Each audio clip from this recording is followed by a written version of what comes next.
The copy of Meditations I left on the train seat was not even mine. It belonged to a friend who had lent it to me 3 weeks earlier, with the kind of enthusiasm that made me feel guilty for not reading it sooner. I had been carrying it around in my bag like a good intention, pulling it out occasionally on my commute to look like someone who had his life together. That Tuesday morning, I was running late. My coffee had gone cold before I finished half of it, and I set the book down on the seat beside me to dig my transit card out of my jacket. The train doors opened. I stood up, grabbed my bag, and left the book behind without thinking about it. I realized this about 4 stops later. My stop was another 12 minutes out. I did what anyone would do when they have made a small, stupid mistake that is not actually a big deal, but still feels like it is. I rode to the end of the line, switched platforms, came back, and got on at Riverside Station, hoping the book would still be there on an empty train. It was not empty. A woman was sitting in the same row, 2 seats down from where I had been, with the book open in her lap. She was maybe 30, with dark hair pulled back in a way that looked deliberate, rather than rushed. She was wearing a navy blazer over a plain white shirt, the kind of outfit that suggests someone had thought about the morning before it arrived. She was reading. Actually reading. Not scrolling with the book propped up as a prop. Her eyes were moving across the page, and she had a small crease between her brows like she was working something out. I stood in the aisle for a second longer than made sense. Then I said, "I think that's my book." She looked up. Her eyes were dark and very direct. "Is it?" she asked, not unfriendly, more like she was reserving judgment until the evidence came in. "I left it on the train about an hour ago, same row. I came back for it." She looked down at the cover, then back at me. "You're reading Marcus Aurelius on your commute?" "Trying to," I said. "Mostly I just carry it around and feel good about myself." She looked at me for another second. Then she closed it carefully, keeping her thumb at the page she had been on, and held it out. I took it. Our fingers didn't touch, but it was close. "How far did you get?" she asked. "Page 41. You stopped right before the good part." "What's the good part?" She tilted her head slightly. "You'll know it when you get there." The train rocked through a curve. I held the overhead bar with one hand and the book with the other, and I genuinely could not think of a natural reason to keep talking to a stranger on a morning train. So I said, "Thank you," and moved toward my original seat. But my original seat was now 2 spots behind her, and the only empty seat near the door where I'd planned to get off was the one she had been sitting beside. I sat down. She went back to her phone. I opened the book to page 41 and stared at it without reading. At Sullivan Street, she stood up and walked toward the doors. Just before she stepped off, she looked back at me once. Not long. Just a glance. The way you check a room before you leave it. The doors closed. The train pulled away. I looked down at the book in my hands and realized she had not told me what page the good part started on. I thought about that for the rest of the day in the scattered way you think about things that do not matter but will not leave you alone. I was in between projects at work, which meant a lot of sitting in front of my laptop pretending to organize files, while actually reorganizing them in ways that made no practical difference. I worked in documentary film editing, the kind of work that was either all-consuming or completely empty, with nothing in the middle. That week was empty. On Wednesday, I took the same train. This was not something I normally did. I usually caught the 8:15, which connected at a different station and saved me 11 minutes. The train I had been on Tuesday came through at 7:52 and required a longer walk from my apartment. I told myself it was good to mix up the routine. I told myself I liked that particular line because the seats were wider. She was not on the train. Thursday, the same. I felt foolish enough by Friday that I almost went back to my regular commute. Almost.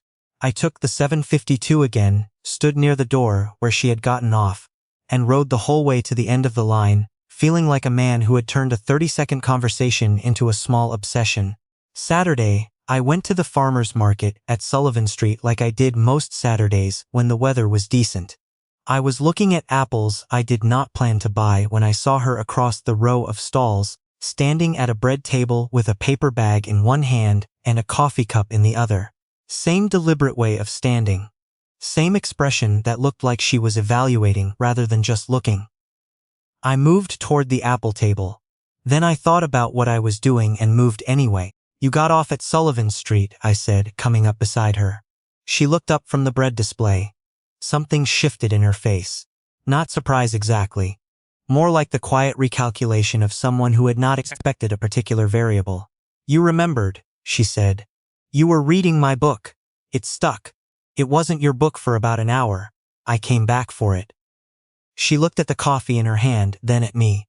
Are you here every Saturday? Most of them. You? Usually. She nodded toward the bread. This place makes the only sourdough in the neighborhood that isn't lying about its crust. I did not know what to say to that, which apparently was not a problem because she kept going. Did you find the good part? I think so. The part about how the obstacle is the way? She shook her head once. That's the part everyone finds. I meant the part about how almost nothing that matters to us now will be remembered in 100 years. That's the good part? That's the freeing part, she said. It's different. Her name was Sasha Wren. She told me when I asked. In the same plain way, she seemed to say everything, like information was just information, and there was no reason to dress it up. She ran a small urban planning consultancy, worked mostly with mid-sized cities, on transit infrastructure and public space design. When she said it without waiting to see if I was impressed, which made me like her immediately. I told her I edited documentaries. She asked what kind. I said mostly social issues, sometimes science, occasionally music when the budget allowed. She said she had spent 3 years trying to get a city council to redesign a single intersection, and a good documentary would have helped more than anything she actually did. We walked away from the bread table and ended up at a coffee stand where I ordered a second cup I did not need. We stood and talked for 20 minutes, maybe 25. At no point did it feel like we were talking to fill silence. She spoke in complete thoughts. She stopped before she rambled. She asked questions that suggested she had listened to the sentence before the question. When she said she had to go, she said it simply, without the performance some people add to endings. I have a meeting this afternoon. On a Saturday? Video call with a city planning board in Phoenix. They're 7 hours behind schedule on a project and would like to stop being. Sounds like a you problem. The corner of her mouth moved. It is absolutely a me problem. She picked up her bread bag. The book. Are you still reading it? Slowly. Tell me when you get to the part about impermanence. I want to know what you think. She walked away before I could ask how I was supposed to do that. I stood there with my coffee, watching her turn toward the east exit of the market, and felt the same specific feeling as before, like I had been handed something and set it down before I understood what it was. The next Saturday, she was there. I found her at the honey table, of all places, reading the small printed cards that described each variety, like she was reviewing them for a publication. I came up beside her without saying anything. She looked up. Clover or wildflower? Clover, I said. Wildflower has something to prove. She nodded like that was a reasonable position. I got to the middle of the apiary section and realized I've been buying the wrong thing for 2 years. We walked together after that, not with anywhere in particular to go, just moving through the stalls talking about the kind of things that only seem unimportant from the outside, the city she was working with in Phoenix. A documentary I had almost finished about freight workers, whether Marcus Aurelius would have liked farmers markets. She said no. I said he would have liked the honey. At the edge of the market near the gate where the street came back, she turned to face me properly. I have an event next Thursday evening. Industry thing. Designers, city planners, a few architects. She paused. You should come. I looked at her. Why? Because you edit stories about how cities fail people. Everyone in that room is trying to fix that, and most of them are not sure why it keeps not working. She looked at me steadily. Also, I find it easier to be at these things when the person beside me isn't performing. I said yes before I fully thought about whether yes was the correct answer. The event was in a converted warehouse in the River District that someone had made very deliberate choices about. Exposed beams, good lighting, the kind of catering where everything was small, but actually tasted like something. Sasha was already there when I arrived, standing near the window with a glass of sparkling water, listening to a man with round glasses explain something with his hands. When she saw me, her posture did not change, her face did not change, but something in the room did, in the way rooms shift when they finally have all the people in them that were supposed to arrive. She excused herself from the glasses man and walked over. "You came." I said I would. "People say they will." "I edit documentaries about accountability," I said. "It's a professional hazard." She almost smiled. "Come on, there are 3 people here worth talking to, and I'll introduce you before they get cornered." The next 2 hours were not what I expected from an industry event. Sasha moved through the room in the way very focused people do, not performing enjoyment but clearly having it. She introduced me to a transportation engineer who had redesigned a bus system for a city of 400,000 people in 18 months. A woman who had spent a decade fighting for public park access in lower-income neighborhoods, and a man from the mayor's office who looked exhausted in a way that said he actually cared about his job. I talked to all of them. More than that, I listened to all of them, which is different. And at some point I realized I had stopped thinking about work feeling hollow. I had stopped thinking about it at all. Near the end of the night, Sasha and I ended up standing together near a long window that looked out over the river. The lights of the bridge reflected on the water and broke apart when a boat moved underneath them. "You're good at this," she said, "talking to people? Making people feel like what they're saying matters. It usually does. That's the editing thing. You learn which parts of a story actually carry weight." She looked at the window. "I used to be bad at this," she said. "Events. Rooms full of people. I spent years learning to move through them without looking like I was counting exits." What changed? I got tired of performing the version of myself that was easier to have around. She said it simply, without self-pity. It was exhausting. Eventually, I just decided to be the actual version and let people figure out what to do with that. I looked at her. "How did that go?" "Fewer invitations," she said. "Better ones." Outside afterward, the air was cooler than the night called for. We stood on the sidewalk while cabs pulled past, and the city did its nighttime thing around us. "Thank you for bringing me," I said. "Thank you for not making me regret it." Was that a real possibility? She looked at me, and something in her face shifted in a way I could not fully name. Not warmth exactly. Something more careful than warmth.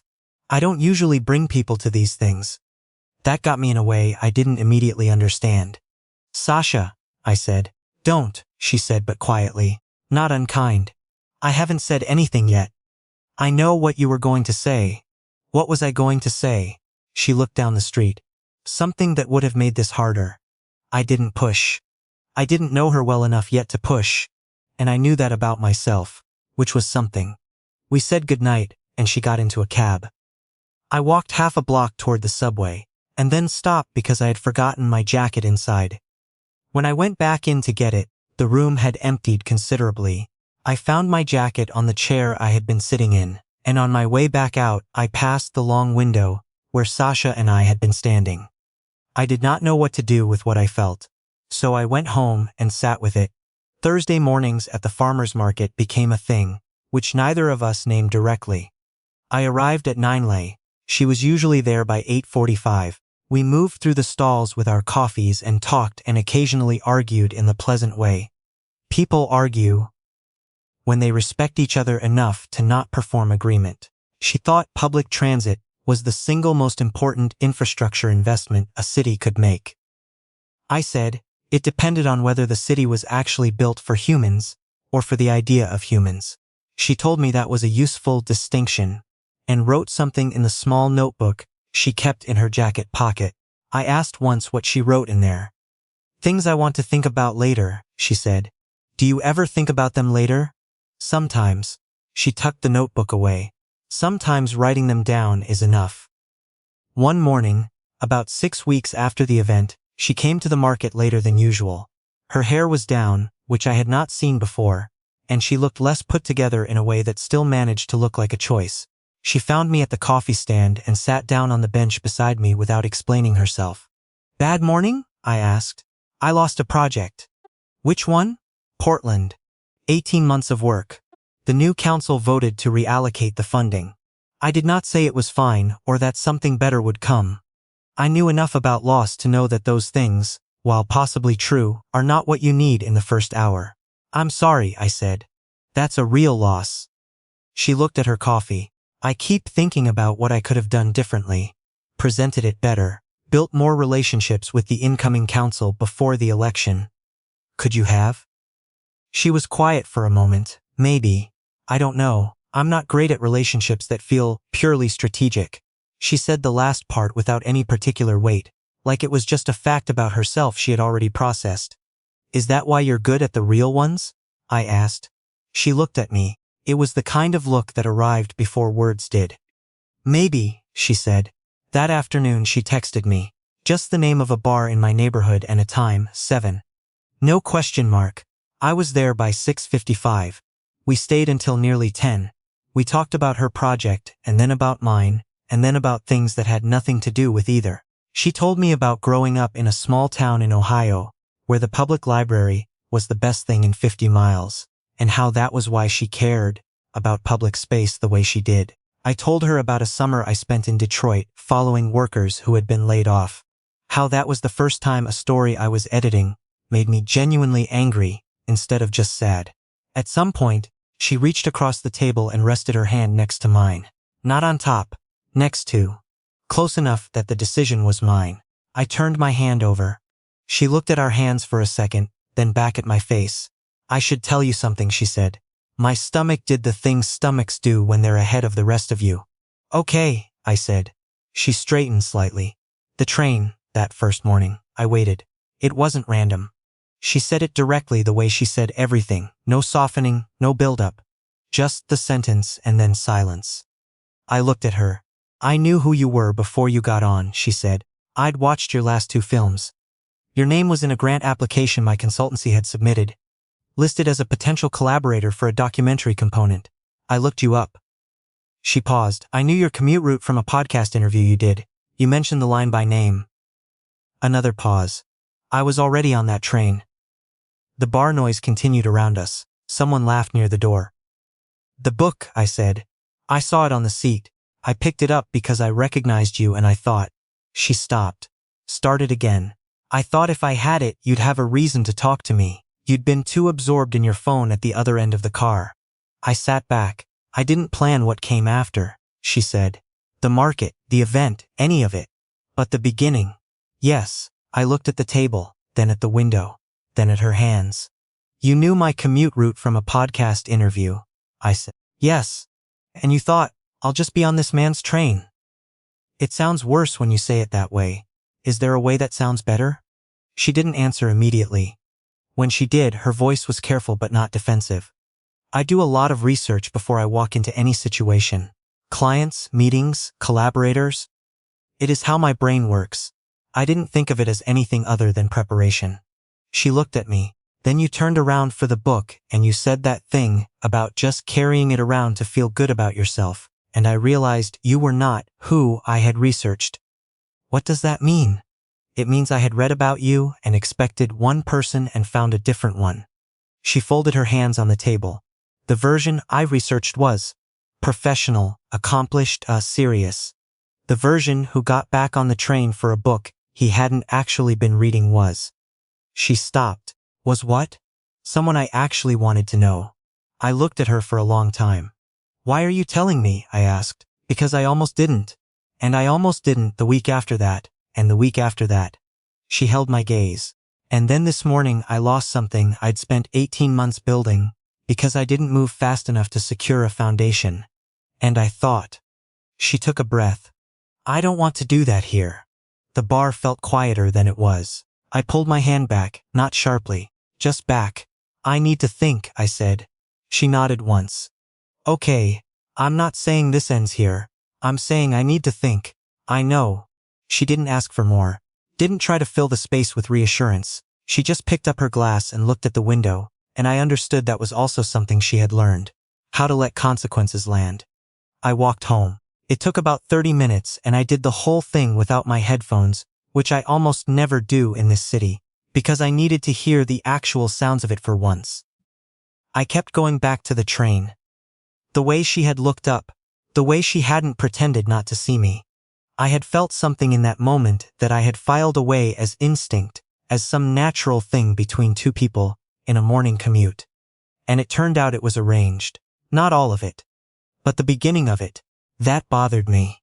I wanted to be honest with myself about how much it bothered me, not perform being fine with it, and not perform being more upset than I was.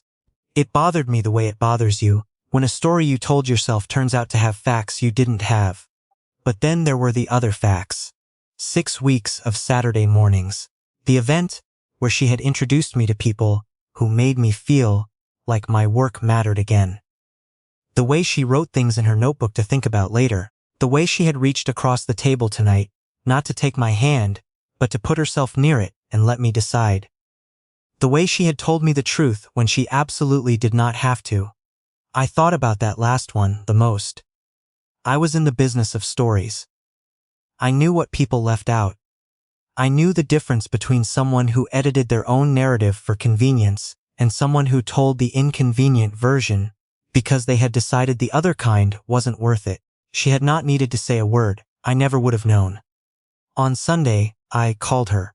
She answered after 2 rings. The Sullivan Street Market, I said. Tuesday. A short pause. Okay, I'm not there yet, I said. I'm close, but I need you to know that if there's something else I should know, now is the time. There isn't, she said. The rest was real. The Portland project and the bar. That was real, yes, telling me tonight. That was real.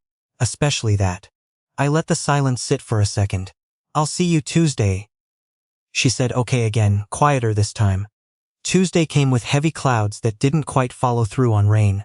I got to the market at 5 to 9 and found Sasha standing at the coffee stand with 2 cups, one in each hand. She held one out when I reached her. I took it. We stood there in the gray morning with our coffee, and neither of us said anything immediately, which would have been strange a week ago, and was not strange now. No notebook today? I said. She looked at her jacket pocket and back at me. I brought it. I just thought. She stopped. Maybe I should just be here for a minute, without writing anything down. I looked at her. Something in her face was different from every other time I had seen her. The careful composure she wore was still there, but underneath it there was something more open. The way a window looks different when it's been unlocked. You know what the good part actually was? I asked. The part you said I'd know when I got there. She looked at me steadily. It's that chapter about showing up the same way whether or not anyone is watching, I said. Because the real character is the one that doesn't change depending on the audience. She held my gaze for a long moment. You got there. Took me a while. It usually does. We walked into the market the way we had every Saturday before this. Side by side, coffee in hand, with no plan and the whole morning in front of us. And this time, I knew what I was walking into. And so did she. And that was the difference.